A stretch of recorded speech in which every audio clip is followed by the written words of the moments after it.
सिद्धेभ्यः नमः सिद्धेभ्यः ॐ नमः सिद्धेभ्यः ॐ नमः सिद्धेभ्यः ॐ नमः सिद्धेभ्यः ॐ नमः सिद्धेभ्यः नमो हरिहन्ताणं नमो हरिहन्ताणं नमो सिद्धाणं नमो आयर्याणं नमो सिद्धानं नमो आयर्याणं नमो वज्रायाणं नमो वज्रायाणं नमो लोये सबसाऊणं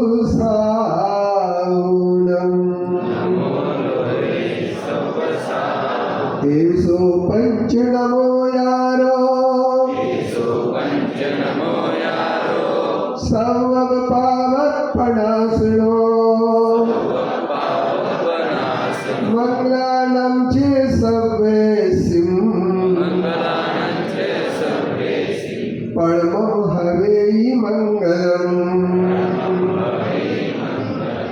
परमं हवेहि मंगलम्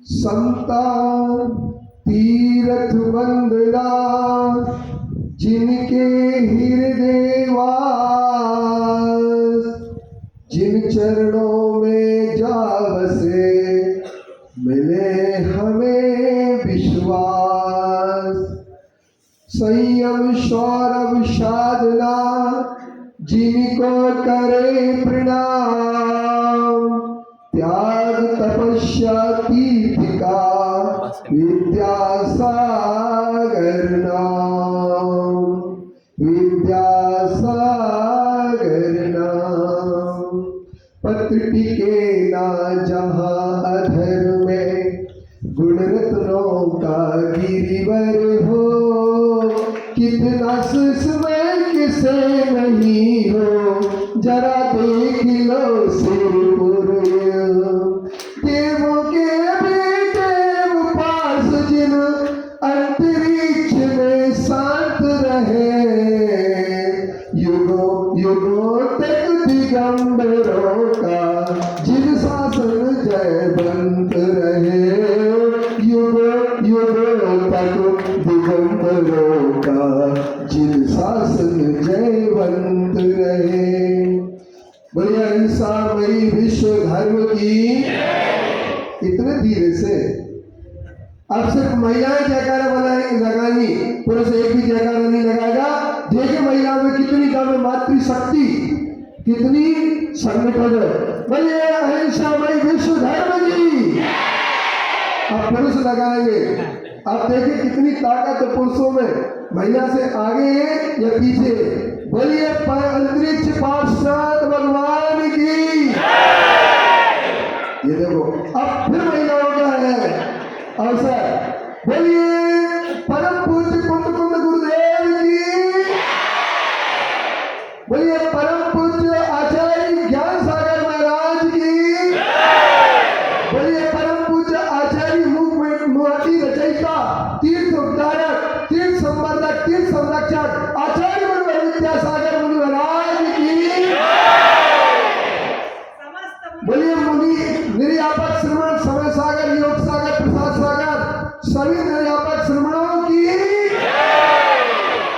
चलानक सिद्धांत सागर जी महाराज जी की जयकारा।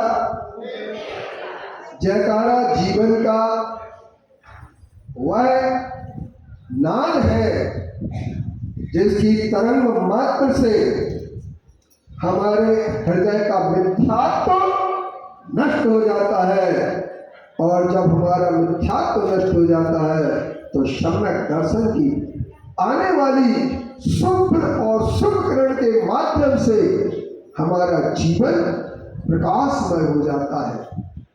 अंधकार हर आदमी को बुरा लगता है प्रकाश हर आदमी को अच्छा लगता है। प्रत्येक व्यक्ति प्रकाश में रहना चाहता है। कहते हैं अंधेरा जब आता है आज से एक सबसे बड़ी बात हो गई कि आज से दक्षिणायन शुरू हो गया और अब देवताओं का नहीं पितरों का वास होगा। लेकिन एक ध्यान रखना, देवता कहीं बाहर नहीं होते हैं, देवता हमारा मन होता है। जब हमारा मन सम्यक दर्शन से भर जाता है, सम्यक ज्ञान से भर जाता है, सम्यक चारित्र्य से भर जाता है, अहिंसा की उपासना में लग जाता है, तो उसी समय हमारा मन और हमारा मानव देव बन जाता है और उसी देवता के कारण से हम जगत में पूज्य बन जाते हैं। और दानव का बनता है हिंसा, झूठ, चोरी, खुशी, परिग्रह। इन 5 पापों के कारण से कोई भी व्यक्ति देव से दानव बन सकता है। अब आप लोग देव कितने लोग बनना चाहते हैं? हाथ उठाओ। देव, अच्छा देव कोई नहीं बने। दानव कितने बनना चाहते हैं? एक भी नहीं। अच्छा तो सिद्ध कितने लोग बनना चाहते हैं?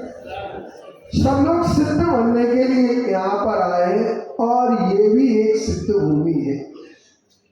भगवान पार्श्वनाथ अंतरिक्ष पार्श्वनाथ है। कहाँ आए आप लोग? अंतरिक्ष पार्श्वनाथ।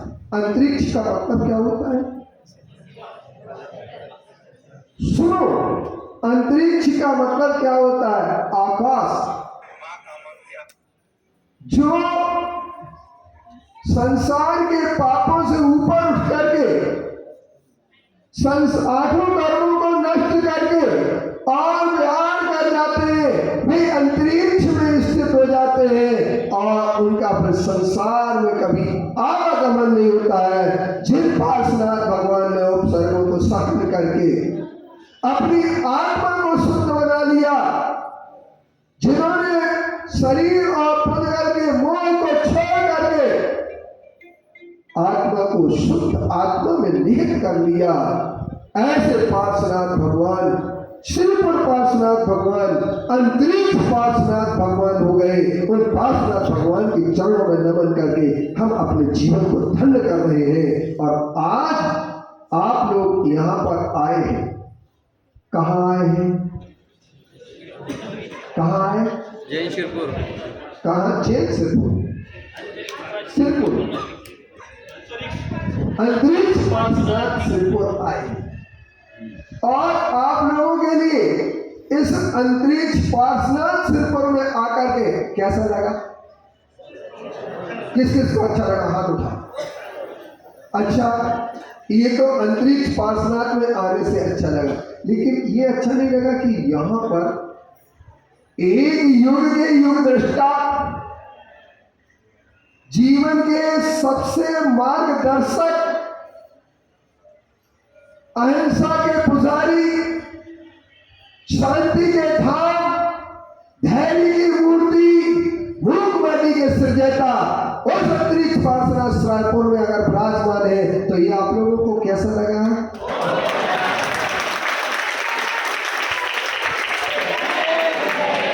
और अगर आपको ये अच्छा लगा तो ये क्यों नहीं बोल सकते कि सोने में सुगंध हो गया?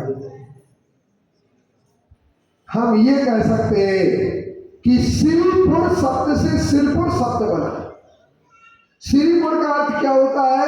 श्री माने मोक्ष की लक्ष्मी जिसको प्राप्त हो चुकी है और जो मोक्ष की लक्ष्मी के निवास में जाकर के विराजमान हो चुके हैं, उस नगरी में विराजमान हो चुके हैं, उस शिवपुर में जाकर के जो विराजमान हो चुके, ऐसे शिवपुरवासी पार्श्वनाथ भगवान के धाम में आकर के हम अपने आत्मा के कल्याण करने का संकल्प ले सकते हैं और हम अपनी आत्मा का कल्याण कर सकते हैं। ताली बजाओ तो अच्छे से बजाओ, नहीं तो बिल्कुल मत बजाओ।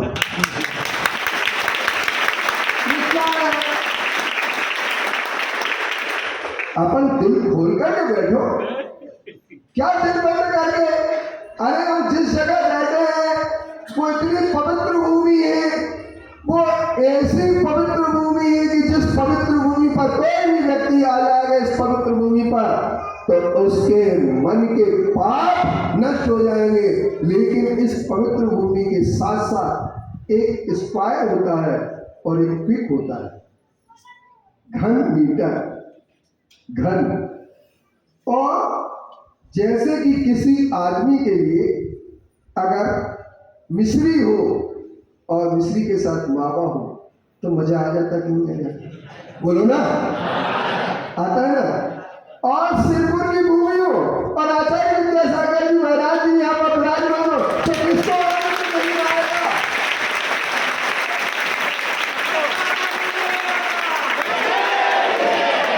किसने कहा है?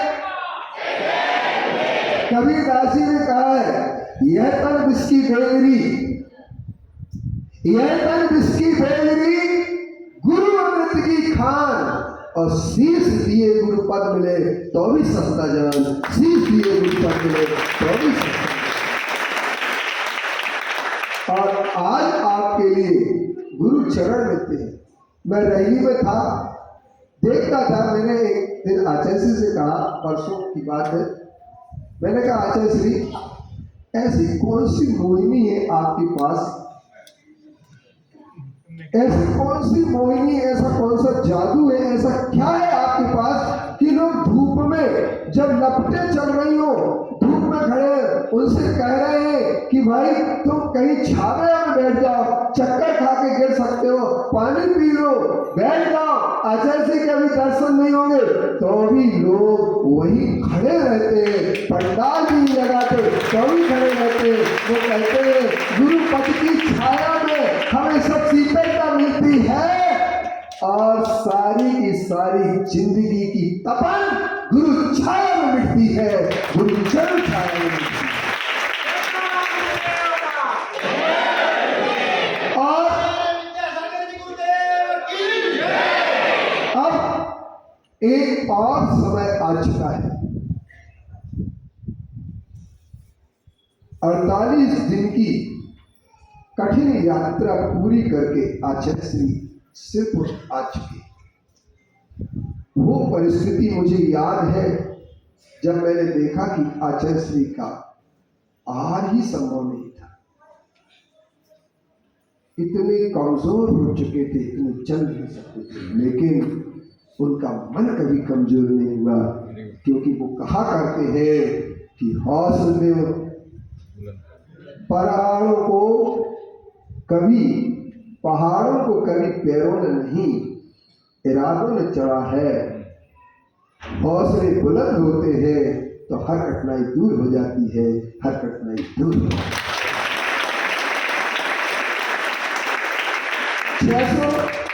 लगभग 600 किलोमीटर की यात्रा करके परम पूज्य आचार्य श्री इस नगरी में आए हैं और यहाँ का उत्साह है वही मैं देख रहा हूँ जो हमें कभी बुंदेलखंड में देखने को मिलता था, जो हमें कभी नेवागढ़ में, कभी हमें तिलवारा, कभी पूर्णायु, कभी प्रतिभा स्थली, कभी हमारे लिए चंद्रगिरी, कभी अमरकंटक, कभी रामटेक, उससे ज्यादा उत्साह हमें संगीत। तो ऐसा क्या है आचार्य जी के पास? उनके पास है कि जो दिल की सफाई रखते हैं और चेहरे पर सच्चाई रखते हैं, जो करना है वो करते हैं, जो नहीं करना वो नहीं करते हैं। चर्या जिनकी शुद्ध साफ है, जिनमें आगम का मंथन करके सम्यक दर्शन को सिद्ध कर लिया हो और अनेक प्राणियों को मोक्ष मार्ग पर चलाने के लिए प्रेरित कर दिया हो। और इसके साथ साथ हम यह भी कह सकते हैं कि जिन्होंने अपनी आत्मा को शुद्ध बनाने का संकल्प ले लिया हो, जो भेद विज्ञान की दृष्टि से शरीर और आत्मा को अलग मान करके चल रहे हो, उनके लिए शरीर की कमजोरी कभी आत्मा को कमजोर नहीं कर सकती है। इसलिए आत्मा की बल पर ही आज अंतरिक्ष पार्श्वनाथ की यात्रा कल पूर्ण हुई और सब लोगों ने पलक पौड़े बिछा करके आचार्य जी की अगवानी की। कोई अखबार वाले लिखते 4 किलोमीटर तक लंबी यात्रा थी। कितने किलोमीटर? 4 किलोमीटर तक लोग ही लोग थे। और मैंने उस दृश्य को देखा जब चारों तरफ जन समुदाय, जन समुद्र था, और एक तरफ हमने देखा कि गुरुवर का अकेला 5 लोगों का काफिला। अब एक बात आपको समझ में कि 500 पर भारी होते हैं और 5,000 पर भारी होते हैं, लेकिन गुरुदेव तो अकेले लाखों पर भारी होते हैं।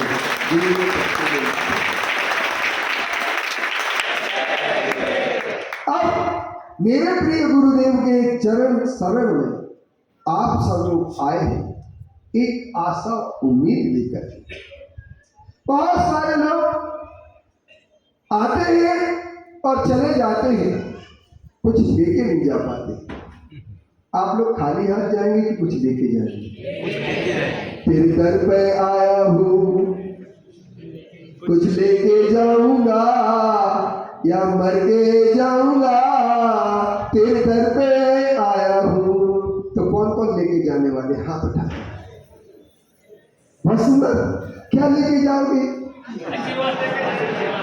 आशीर्वाद लेके जाएंगे? नहीं, आशीर्वाद के साथ साथ एक ऐसा कलश लेके जाना है जो कलश पुण्य के पूर्ण रूप जल से भरा हो। चाहे वो अंतरिक्ष कलश हो, चाहे वो चिंतामणि कलश हो, चाहे वो प्रभाव में कलश हो, चाहे वो वात्सल्य कलश हो, लेकिन कलश ऐसा हो। क्योंकि एक बात ध्यान रखना, ऐसा हमारा भाग्य जब तक उदित नहीं होगा जब तक गुरुदेव का कलश हमारे पास है। किस किस को भाग जगाना है? नसीबत तेरा जग जाएगा। कहाँ गया वो बंदा? वो नसीब को अगर जगाना है तो गुरु चरण में आना है। नसीब को अगर जगाना है तो गुरु चरण में आना है और पार्श्वनाथ भगवान के शरण में आकर के अपना जीवन धन्य बनाना है, अपना जीवन धन्य बनाना है।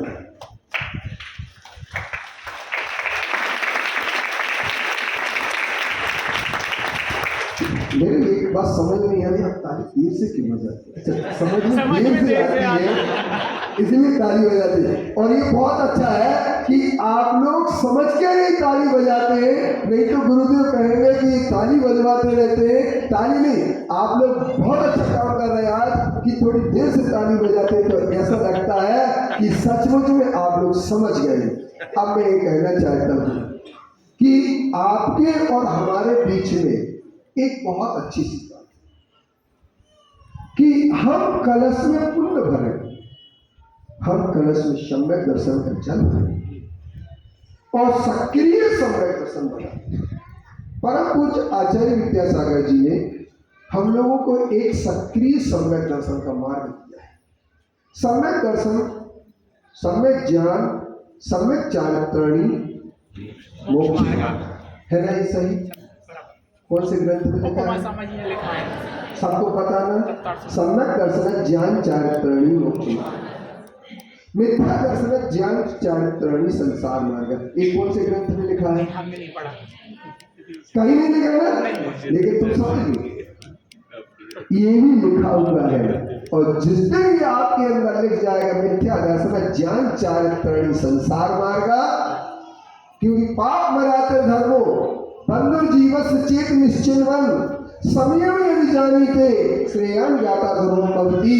एक बात याद रख लेना कि पाप शत्रु के समान है और धर्म मित्र के समान है। जहाँ धर्म होता है, सारे शास्त्रों को पढ़ने के बाद जिसके पास धर्म आ जाता है, जिसके पास धर्म की ध्वजा हाथ में हो जाती है, उसके लिए एक ध्यान रखना, विश्व की कोई भी शक्ति हरा नहीं सकती है। विश्व की कोई भी शक्ति हरा नहीं सकती। तो सम्यक दर्शन कहाँ से शुरू होता है? सक्रिय सम्यक दर्शन किसे कहते हैं? हमारे गुरुदेव ने कहा हथकरघा सक्रिय सम्यक दर्शन। मेरे गले नहीं उतरी बात? आपके गले उतर गई? किस किस के गले नहीं उतरी? हाथ उठाओ। एक आदमी के, 2-3 आदमी के गले नहीं उतरी, बाकी सबके गले उतर गए। 4 आदमी के गले में उतरी, लेकिन सबके गले उतर चुकी। लेकिन फिर भी 4 आदमी को समझाना बहुत जरूरी है कि 4 नहीं तो 40 को बिगाड़ देंगे और 40 4,000 को बिगाड़ देंगे, इसलिए इनको समझाना बहुत जरूरी है। तो मैं इनको समझा देना चाहता हूं कि सुनो, ध्यान से सुनो। कला 72 पुरुष की, जिनमें 2 सरदार, एक जीव की जीत का, एक जीव उद्धार। संसार में 72 कलाएं।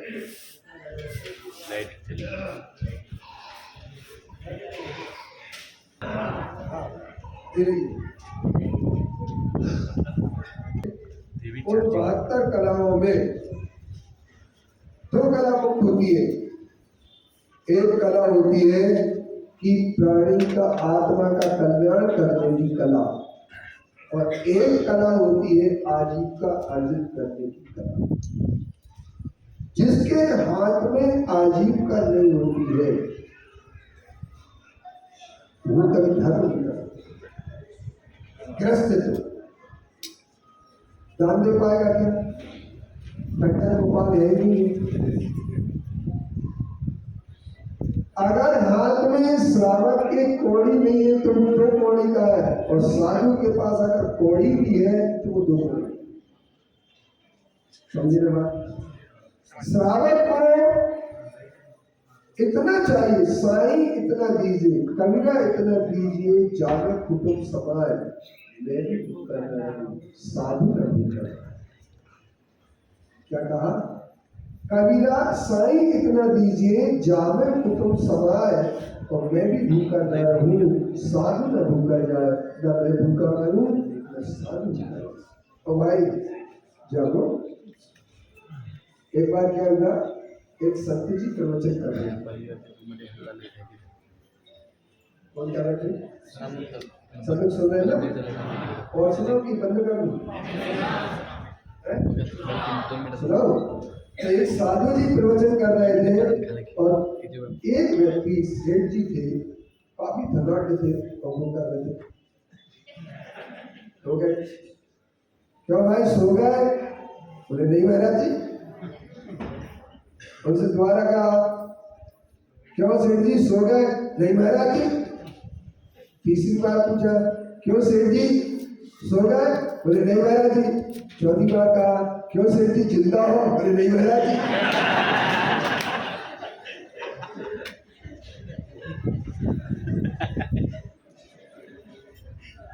यानी इसका मतलब आप लोग समझ गए ना कि नहीं महाराज जी उनको कहना याद रह गया, उनको ये याद नहीं रहा कि सचमुच में मैं क्या था। सुनो, सक्रिय सम्यक दर्शन वो होता है जिस सम्यक दर्शन के माध्यम से व्यक्ति स्वयं का कल्याण करता है और दूसरों को भी कल्याण का रास्ता देता है। स्वयं अपने दान के माध्यम से, अपने कार्य के माध्यम से अपने साधर्मियों को खड़ा कर देता है, उनके अंदर वात्सल्य का भाव भर देता है, उनको सुरक्षा करने का भाव भर देता है, उनकी जीवन पद्धति को उन्नत करने का भाव भर देता है।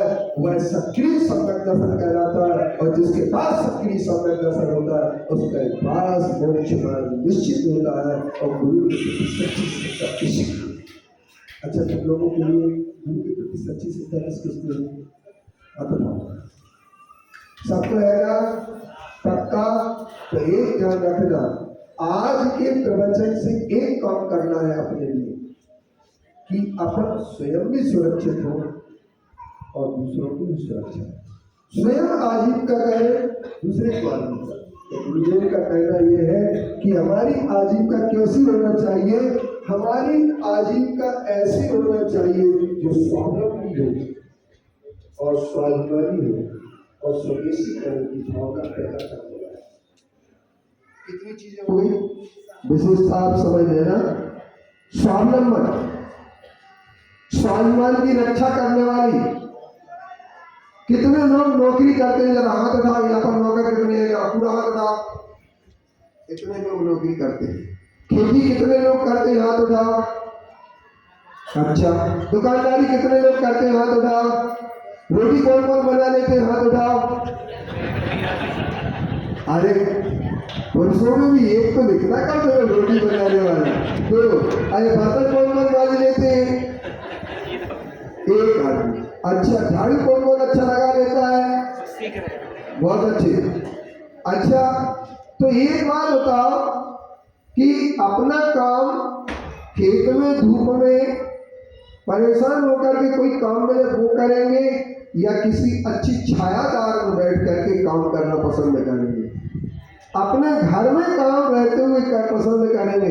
कौन सा काम पसंद करेंगे? इसके उपरांत दूसरे की डांट सहन करने की अपेक्षा पसंद करेंगे क्या कि हमें जितना करना मन के राजा, हम अपनी मेहनत करेंगे, मेहनत से हम सम्यक दर्शन सिद्ध करेंगे और सम्यक दर्शन सिद्ध करके मोक्ष मार्ग प्राप्त करेंगे। ये हमारी श्रवण संस्कृति है। और इस श्रवण संस्कृति में श्रम का महत्व है। श्रमेव जयते, जो श्रम करता है वही सफल होता है। श्रम निष्ठा कल्याणी होती है। श्रम निष्ठा जिसके पास होती है उसका कल्याण होता है, और जिसके पास श्रम के प्रति निष्ठा नहीं होती है उसका कभी कल्याण नहीं होता है। इसीलिए आचार्य में श्रम दान हथकरघा, अपनापन भारत पताका, और श्रमदान हथकरघा इसलिए रखा नाम कि जो श्रम करेगा वह कल्याण करेगा, और जो आलसी होगा, क्योंकि आलसियों के लिए भगवान भी सहायता नहीं देते। इसके लिए कौन कौन आलसी है यहाँ पर? करके बैठा आलसी। एक बार दो आलसी एक आम वृक्ष के नीचे सो रहे थे, तो आम टपका, तो एक आलसी बोला कि यार एक काम करो। बोले हाँ। बोले ये आम निचोड़ करके तो मेरे मुंह में डाल दो इस तरह से। बोला मैं नहीं डालता हूँ। बोले यार डाल दे यार। बोले उस दिन कुत्ता मेरे मुंह में प्रोग्राम कर रहा था, तुमने भगाया था क्या? आप लोग समझ गए ना बात? तो आलसी जो होते, आलसी लोगों का कोई भी भगवान नहीं होता है। आलसी लोगों के लिए भगवान भी सहायता नहीं करते, और जो मेहनत करता है, श्रम करता है, श्रवण संस्कृति में विश्वास रखता है, तो श्रवण संस्कृति में विश्वास रखने वाले श्रम करते हैं, और श्रम करने वाले हमेशा उच्चता को प्राप्त करते हैं, वे ही मोक्ष को प्राप्त करते हैं। श्रम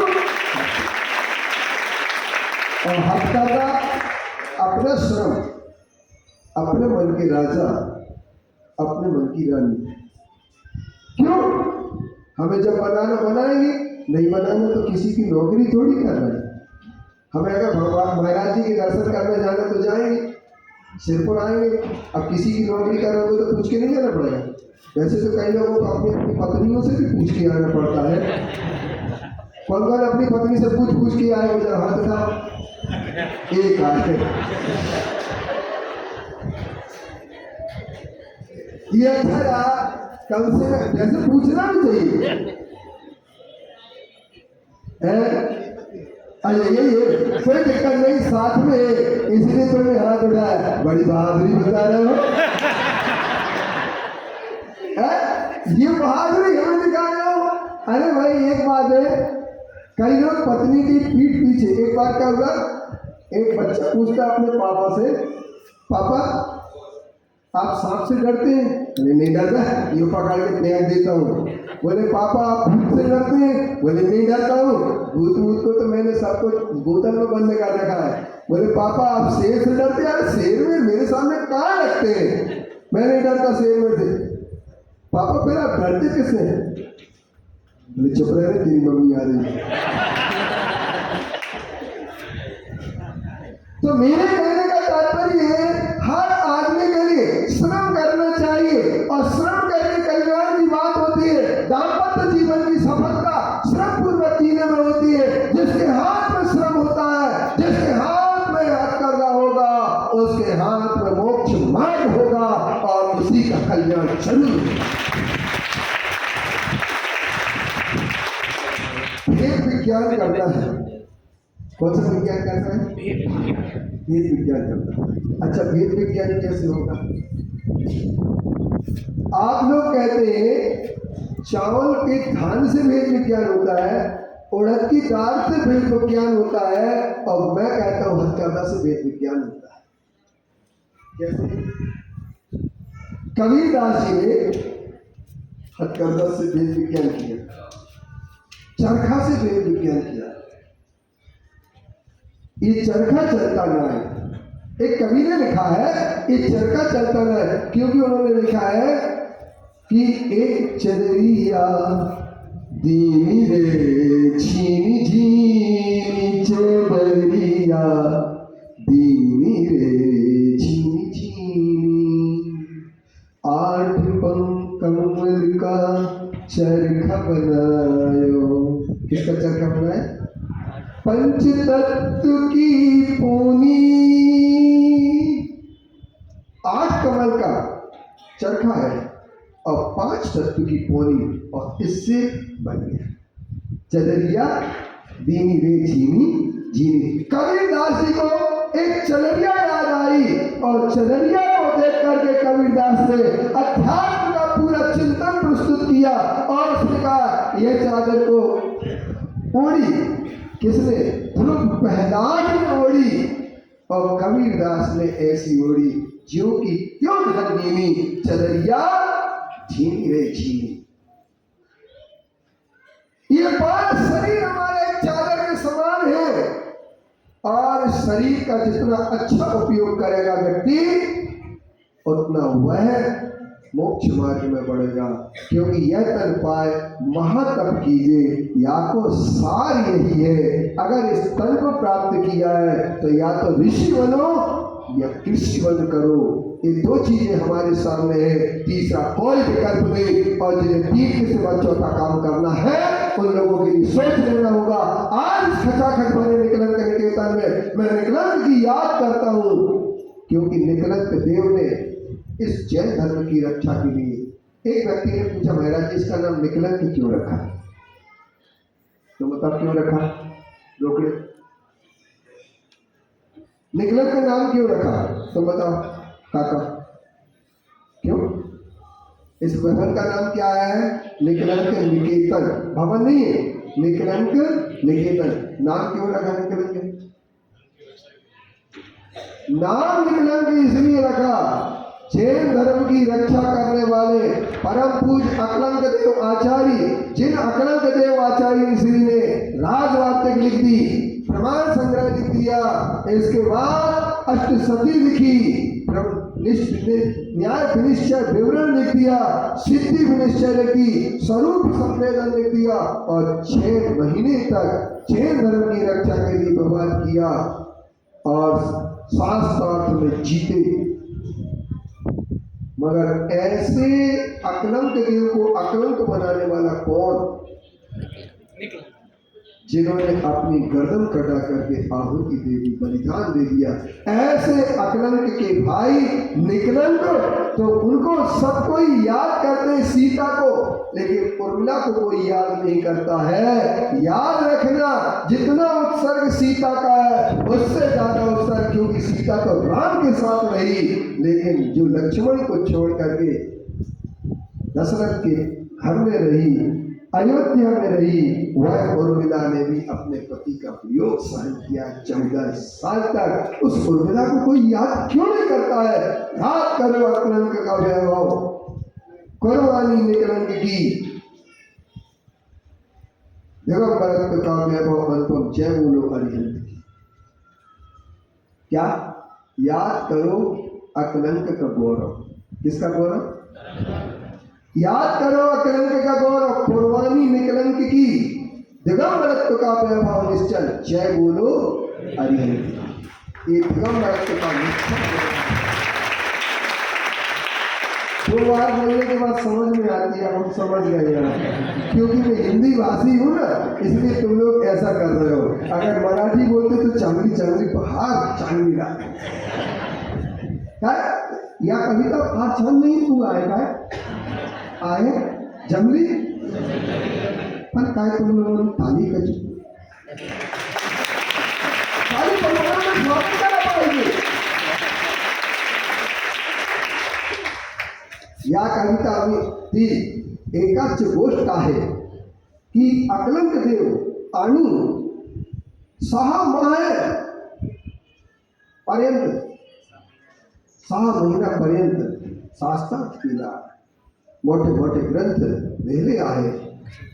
त्यांचे जैन धर्मरक्षासाठी महायोगदान आहे. त्या अकलंकदेवना आपण साभार मानला पाहिजे. आणि निकलंक त्यांचे भाऊ, त्याला भावना फार मोठा त्याग आहे. ज्या प्रकार लक्ष्मणची पत्नी उर्मिलाचा त्याग आहे, त्या प्रकार अकलंकचे भाव निकलंकचे त्याग आहे. याला स्वागत करायला पाहिजे.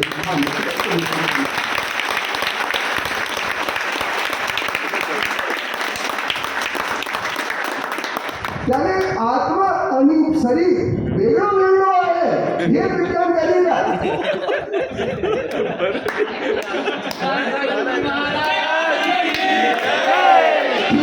चमत्काराचे दर्शन करीला त्यावेळी आणि मोक्षचे मार्ग सर्व जीवांना सर्व प्रकारचे भेटला असे अकलंक देवना प्रणाम करून निकलंक देवची आठवण करत पाहिजे. या हा निकलंक निकेतन. तो आप लोगों को मैं बात कहना चाहता हूँ कि निकलंक निकेतन एक त्याग और बलिदान की भूमि है. और इस त्याग और बलिदान की भूमि पर 30 साल पहले आचार्य गुरुवर ने कुंडलपुर में इसकी रचना की थी. इसका सपना देखा था और मैंने उसके लिए जो कुछ बना गुरु आज्ञा से बना किया. लेकिन मैंने कभी निकलंक निकेतन देखा नहीं था और सोचा भी नहीं था कि देख पाएंगे. लेकिन गुरुदेव ने मुझे इस निकलंक निकेतन को दिखा दिया और 31 साल बाद मैंने अंतरिक्ष पार्श्वनाथ भगवान के दर्शन कर दिए. मेरा सौभाग्य धन जन्म मेरो भयो अभाग्य मेरो उदय आयो रस प्रभु जी को ऐसे अंतरिक्ष पार्श्वनाथ में अब कलश स्थापना कितने लोगों को करना. भाव कितने लोगों के. एक मेंढक के भाव थे और वो मेंढक खुद लेकर के जा रहा था तो उसके भी भाव थे. भाव तो अपन कर सकते कि नहीं कर सकते. अच्छा कौन कौन रखते हैं भाव, जरा हाथ उठाएं. अंतरिक्ष पार्श्वनाथ में कलश स्थापना करने के भाव कौन कौन रखते हैं, हाथ उठाओ जरा पूरा. बहुत सुंदर. इतने सब लोग अगर अंतरिक्ष पार्श्वनाथ में भाव रखते तो भाव के साथ साथ भक्ति भी होना चाहिए और भक्ति के साथ तुम्हें शक्ति भी मिलेगी. मेरा आशीर्वाद आचार्य श्री का तुम्हें आशीर्वाद है. मेरा सद्भाव तुम्हारे साथ है कि आचार्य श्री के आशीर्वाद से तुम सब लोगों के अंदर इतनी शक्ति आए. इतनी शक्ति हमें देना गुरुवर, मन का विश्वास कमजोर होना. हम चले नेक रास्ते पे हमसे भूल कर भी कोई भूल होना. भूल कर भी कोई भूल होना. तो आप लोगों को अच्छा लगा ना. तो 17 तारीख को कौन कौन अपनी आंखों से देखेंगे कि कलश स्थापना का महान दृश्य. संकल्प लो कि ये दृश्य छोड़ना नहीं है अपन को और संकल्प लो कलश स्थापना में अपना हाथ भी लगना चाहिए. और एक एक व्यक्ति, इसलिए छोटे बड़े सब प्रकार के कलश रखे गए हैं. आप लोगों की जितनी शक्ति हो कीजिए शक्ति प्रमाण. शक्ति को छुपाना नहीं और शक्ति से ज्यादा करना नहीं. शक्ति को छुपाना नहीं. शक्ति जरूर डालें. आप गुरु का ध्यान करना, शक्ति जरूर डालें. भगवान का ध्यान करें, शक्ति जरूर आएगी. एक ध्यान रखना, एक महाभारत में बहुत अच्छा प्रसंग आता है कि कुछ भी नहीं बचा था द्रौपदी के पास और उसका फायदा दुर्योधन ने उठाया और एक ऐसे संत को भेज दिया कि जो पूरे संतों का समूह लेकर के तुरंत साफ दे देते थे और वो उनके दरवाजे पर खड़े हो गए. तो उन्होंने कहा आप नहाइए धोइए फिर व्यवस्था हो जाएगी, आपके लिए जरूर कुछ न कुछ. तो नहाने धोने गए, इतने उनकी भूख पूरी शांत हो गई. डकार आ गए. यार मतलब क्या हो गया, अब कुछ नहीं. अब क्या चाहिए? कुछ नहीं चाहिए। तो जिसके अंदर प्रभु के प्रति भक्ति होती, गुरु के प्रति भक्ति होती, याद रखना उसके पास सब प्रकार की शक्तियां आ जाती है, धन आता है, वैभव आता है, सब कुछ आता है। इसलिए एक के साथ सब चले, सब सारे सब जाए। और गुरुदेव तो बहुत अलग ही प्रकार के उनके पास महान अतिशय है। ऐसे गुरुदेव के चरणों में बैठ करके आप सब लोग 17 तारीख को आओ और कलश स्थापना करके, वर्षा योग स्थापना करके घर बैठ जाना, फिर प्रवचन सुनने नहीं आना।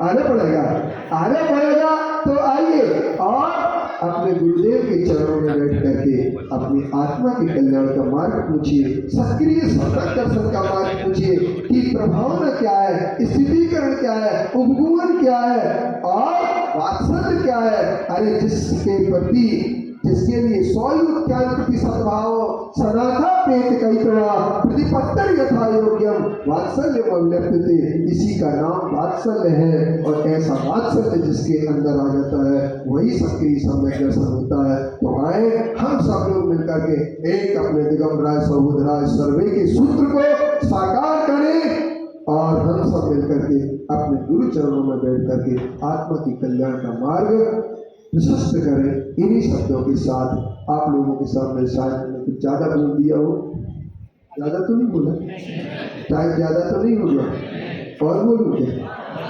अब रख दो, नहीं तो तुम लोग क्या ताली बजाने लगोगे कि महाराज जी, क्योंकि ताली 2 लक्ष्य से बजाई जाती है, एक अच्छा लगता तो नहीं बजाते और एक बंद करने के लिए हो जाती ताली। तो तुम्हें बंद करने को ताली बजाने लगोगे तो मैं क्या करूँगा? इसलिए याद रखना, आप लोगों के बीच में जो कुछ भी मैंने कहा है उसको आप लोग समझ लेना और आत्मा के कल्याण की बात सुनिश्चित कर लेना। सम्यक दर्शन सक्रिय करने के लिए हथकरघा से स्वयं भी जुड़े, अगर नहीं जुड़ सकते हैं तो जोड़े।